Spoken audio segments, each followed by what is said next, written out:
ಚಿನ್ನ ಕಳ್ಳ ಸಾಗಣೆ ಕೇಸ್ನಲ್ಲಿ ಜೈಲು ಸೇರಿರುವ ನಟಿ ರನ್ಯಾ ರಾವ್ಗೆ ಜಾಮೀನು ನೀಡೋದಕ್ಕೆ ಕೋರ್ಟ್ ನಿರಾಕರಿಸಿದೆ. ಹೊರಬಂದಲ್ಲಿ ಸಾಕ್ಷಿ ನಾಶ ಮತ್ತು ಮಿಸ್ಲೀಡ್ ಮಾಡಬಹುದು ಎಂದಿರುವ ಆರ್ಥಿಕ ಅಪರಾಧಗಳ ಕೋರ್ಟ್ ಜಾಮೀನು ಅರ್ಜಿಯನ್ನ ವಜಾಗೊಳಿಸಿದೆ. ರನ್ಯಾ ರಾವ್ ಕೇಸ್ನಲ್ಲಿ ಅಂತಾರಾಷ್ಟ್ರೀಯ ಲಿಂಕ್ಗಳು ಇವೆ. ಪ್ರಕರಣದಲ್ಲಿ ಕಸ್ಟಮ್ಸ್ ಬ್ಯಾಗೇಜ್ ನಿಯಮ ಉಲ್ಲಂಘನೆಯಾಗಿದೆ. ಆರೋಪಿ ಹೊರಬಂದಲ್ಲಿ ಸಾಕ್ಷಿ ನಾಶ ಮತ್ತು ಮಿಸ್ಲೀಡ್ ಮಾಡಬಹುದು. ಏಕೆ 1 ವರ್ಷದಲ್ಲಿ 27 ಬಾರಿ ವಿದೇಶ ಪ್ರಯಾಣವನ್ನ ಮಾಡಿದ್ದಾರೆ. ಇದರಿಂದ 38% ಕಸ್ಟಮ್ಸ್ ಸುಂಕ ವಂಚನೆಯಾಗಿದೆ. ಒಟ್ಟು 4,83,72,694 ರೂಪಾಯಿ ತೆರಿಗೆ ವಂಚನೆಯಾಗಿದೆ ಅಂತ ಕೋರ್ಟ್ ತನ್ನ ಆದೇಶದಲ್ಲಿ ಹೇಳಿದೆ. ಇನ್ನು ಪ್ರಕರಣದ 2ನೇ ಆರೋಪಿ ತರುಣ್ ರಾಕು ಜಾಮೀನಿಗೆ ಅರ್ಜಿ ಸಲ್ಲಿಸಿದ್ದಾನೆ. ಜಾಮೀನು ಅರ್ಜಿಗೆ ಆಕ್ಷೇಪಣೆಯನ್ನ ಸಲ್ಲಿಸಲು ಡಿಆರ್ಐಗೆ ಕೋರ್ಟ್ ಸೂಚನೆಯನ್ನ ನೀಡಿದೆ. ಶನಿವಾರ ತರುಣ್ ಜಾಮೀನು ಅರ್ಜಿಗೆ ಡಿಆರ್ಐ ಆಕ್ಷೇಪಣೆ ಸಲ್ಲಿಸುವ ಸಾಧ್ಯತೆ ಇದೆ. ನಟಿ ರನ್ಯಾ ರಾವ್ ಅಕ್ರಮವಾಗಿ ಚಿನ್ನ ಸಾಗಿಸುತ್ತಿದ್ದ ಕೇಸ್ನಲ್ಲಿ 2ನೇ ಆರೋಪಿ ತರುಣ್ ರಾಜುಗೆ 14 ದಿನ ನ್ಯಾಯಾಂಗ ಬಂಧನ ವಿಧಿಸಲಾಗಿದೆ. ಡಿಆರ್ಐ ಕಸ್ಟಡಿ ಮುಗಿದ ಹಿನ್ನೆಲೆ ತರುಣನ್ನ ಆರ್ಥಿಕ ಅಪರಾಧಗಳ ಕೋರ್ಟ್ ಎದುರು ಹಾಜರುಪಡಿಸಲಾಗಿತ್ತು. ಈ ವೇಳೆ ತರುಣನ್ನ ನ್ಯಾಯಾಂಗ ಬಂಧನಕ್ಕೆ ನೀಡುವಂತೆ ಡಿಆರ್ಐ ಅಧಿಕಾರಿಗಳು ಮನವಿ ಮಾಡಿದ್ರು. ಇಡಿ ಅಧಿಕಾರಿಗಳಿಂದ ರನ್ಯಾ ಪತಿ ವಿಚಾರಣೆ. ಇಡಿ ಅಧಿಕಾರಿಗಳು ನಟಿ ರನ್ಯಾ ರಾವ್ ಪತಿ ಜತಿನ್ ವಿಚಾರಣೆ ನಡೆಸಿದ್ದಾರೆ. ಸುಮಾರು 3 ಗಂಟೆಗಳ ಕಾಲ ಜತಿನ್ ವಿಚಾರಣೆ ನಡೆಸಿ ವ್ಯಾವಹಾರಿಕ ಮಾಹಿತಿ ಪಡೆದಿದ್ದಾರೆ. ರನ್ಯಾ ಟಿಕೆಟ್ ಮಾಡಿದಾಗ ಜತಿನ್ ಕ್ರೆಡಿಟ್ ಕಾರ್ಡ್ ಬಳಸಿ ಟಿಕೆಟ್ ಬುಕ್ ಮಾಡಲಾಗಿದೆ.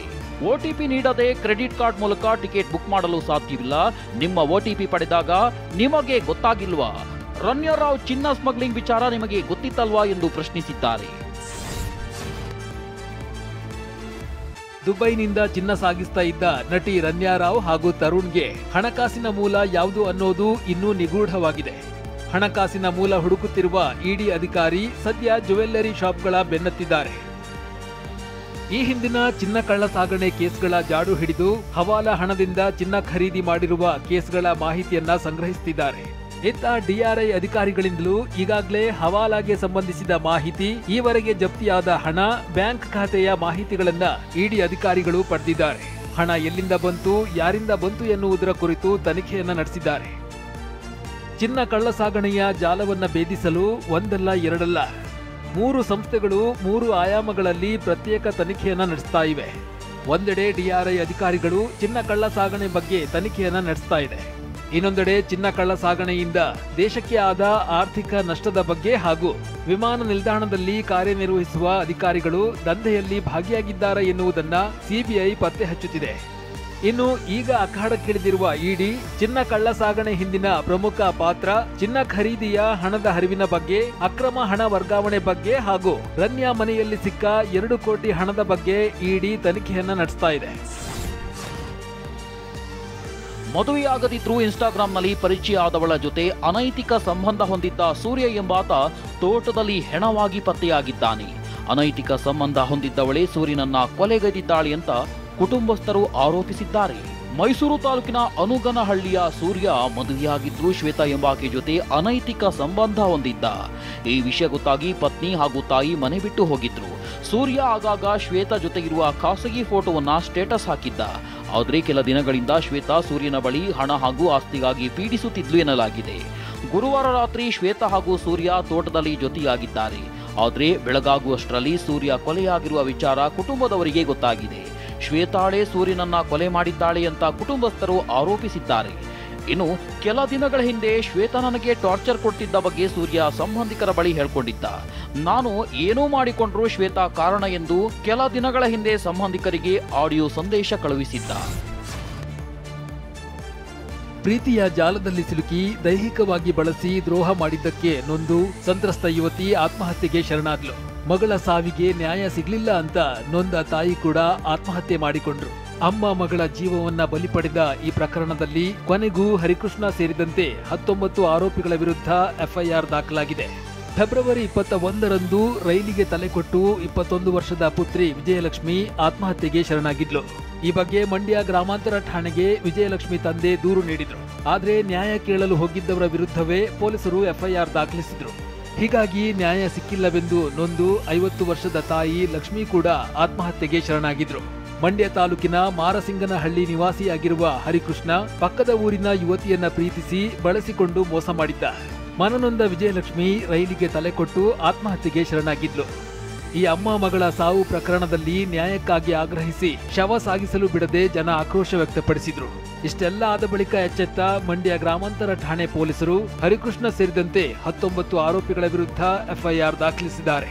ಬಿಎನ್ಎಸ್ ಸೆಕ್ಷನ್ 189, 191, 64, 108, 54, ಸೆಕ್ಷನ್ 118ರ ಅಡಿಯಲ್ಲಿ ಎಫ್ಐಆರ್ ದಾಖಲಿಸಲಾಗಿದೆ. ಪೋಕ್ಸೋ ಪ್ರಕರಣದಲ್ಲಿ ಮಾಜಿ ಸಿಎಂ ಬಿಎಸ್ ಯಡಿಯೂರಪ್ಪಗೆ ಹೈಕೋರ್ಟ್ ಮಧ್ಯಂತರ ರಿಲೀಫ್ ನೀಡಿದೆ. ಮಾರ್ಚ್ 15ಕ್ಕೆ ಹಾಜರಾಗಲು 1ನೇ ತ್ವರಿತಗತಿ ಕೋರ್ಟ್ ಸಮನ್ಸ್ ನೀಡಿತ್ತು. ಸಮನ್ಸ್ ರದ್ದು ಕೋರಿ ಹೈಕೋರ್ಟ್ಗೆ ಬಿಎಸ್ವೈ ಅರ್ಜಿ ಸಲ್ಲಿಸಿದ್ರು. ವಿಚಾರಣೆ ನಡೆಸಿದ ಹೈಕೋರ್ಟ್ ಕಾಗ್ನಿಜೆನ್ಸ್ ಮತ್ತು ಸಮನ್ಸ್ ಆದೇಶಕ್ಕೆ ತಡೆ ನೀಡಿದೆ.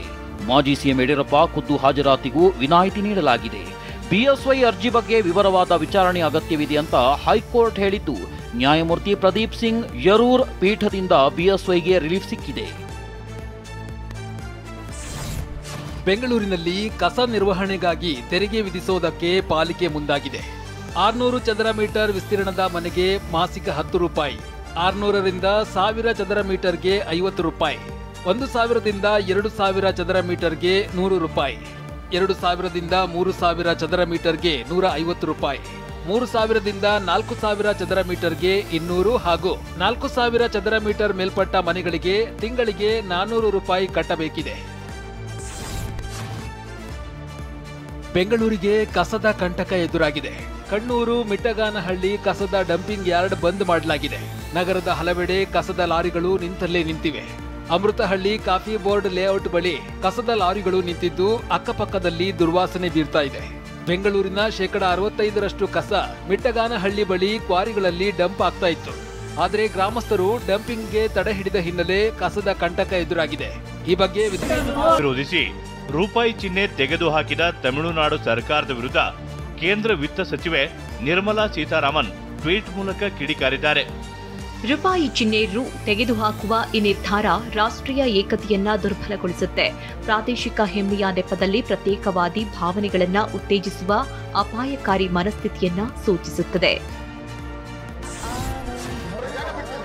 ಅಪ್ಪು ಸಿನಿಮಾವನ್ನ ನಟ ರಾಘಣ್ಣ, ಪತ್ನಿ ಮಂಗಳಮ್ಮ, ಯುವ ರಾಜ್ಕುಮಾರ್ ಅಭಿಮಾನಿಗಳ ಜೊತೆ ಕೂತು ವೀಕ್ಷಿಸಿದರು. ಇನ್ನೊಂದೆಡೆ ಥಿಯೇಟರ್ನಲ್ಲಿ ಅಪ್ಪು ಸಿನಿಮಾ ಕಂಡು ನಟಿ ರಕ್ಷಿತಾ ಭಾವುಕರಾಗಿದ್ದಾರೆ. ಕೈವಾರ ತಾತಯ್ಯ ಜಯಂತಿ ಕಾರ್ಯಕ್ರಮದಲ್ಲಿ ಶಾಸಕ ಪ್ರದೀಪ್ ಈಶ್ವರ್ ಹಾಗೂ ಸಂಸದ ಪಿಸಿ ಮೋಹನ್ ನಡುವೆ ಮಾತಿನ ಚಕಮಕಿ ನಡೆದಿದೆ. ಕಾರ್ಯಕ್ರಮದಲ್ಲಿ ಬಿಜೆಪಿ ಕಾಲದ ಕೊಡುಗೆಗಳ ಬಗ್ಗೆ ಹೊಗಳುತ್ತಿದ್ದ ಪಿಸಿ ಮೋಹನ್ ಮಾತುಗಳಿಗೆ ಆಕ್ಷೇಪ ವ್ಯಕ್ತಪಡಿಸಿದ ಪ್ರದೀಪ್ ಈಶ್ವರ್ ಒಂದು ಪಕ್ಷದ ತುತ್ತೂರಿ ಊದುವುದು ಬೇಡ ಎಂದಿದ್ದಾರೆ. ಈ ವೇಳೆ ಮಾತಿಗೆ ಮಾತು ಬೆಳೆದು ಪ್ರದೀಪ್ ಈಶ್ವರ್ ಕಾರ್ಯಕ್ರಮ ಬಹಿಷ್ಕರಿಸಿ ಹೊರನಡೆದಿದ್ದಾರೆ. ನೀವೆಲ್ಲ ಪಕ್ಷಗಳನ್ನ ಇಲ್ಲಿ ಗುಣಗಾನ ಮಾಡೋದಿದ್ರೆ it's not fair I am telling to the Kannada culture department. Starting anchoring ಇಂದ ನೋಡ್ತಾ ಇದ್ದೀನಿ, ಓಪನಿಂಗ್ ಸ್ಪೀಚ್ ಇಂದ ನೋಡ್ತಾ ಇದ್ದೀನಿ, ಇಟ್ಸ್ ನಾಟ್ ಫೇರ್. ನಾನು ಹೇಳೋದು ಗವರ್ನಮೆಂಟ್ ಪ್ರೋಗ್ರಾಮ್ ಸಪರೇಟ್ ಪ್ರೋಗ್ರಾಮ್ ಮಾಡಿ ವಿ ಅಗ್ರಿ. ಚಾಂಪಿಯನ್ ಟ್ರೋಫಿ ಗೆದ್ದ ಬಳಿಕ ವಿರಾಟ್ ಕೊಹ್ಲಿ ದುಬೈನಲ್ಲಿ ಸ್ಟೈಲಿಶ್ ಹೇರ್ ಕಟ್ ಮಾಡಿಸಿಕೊಂಡಿದ್ದಾರೆ. Celebrity hair stylist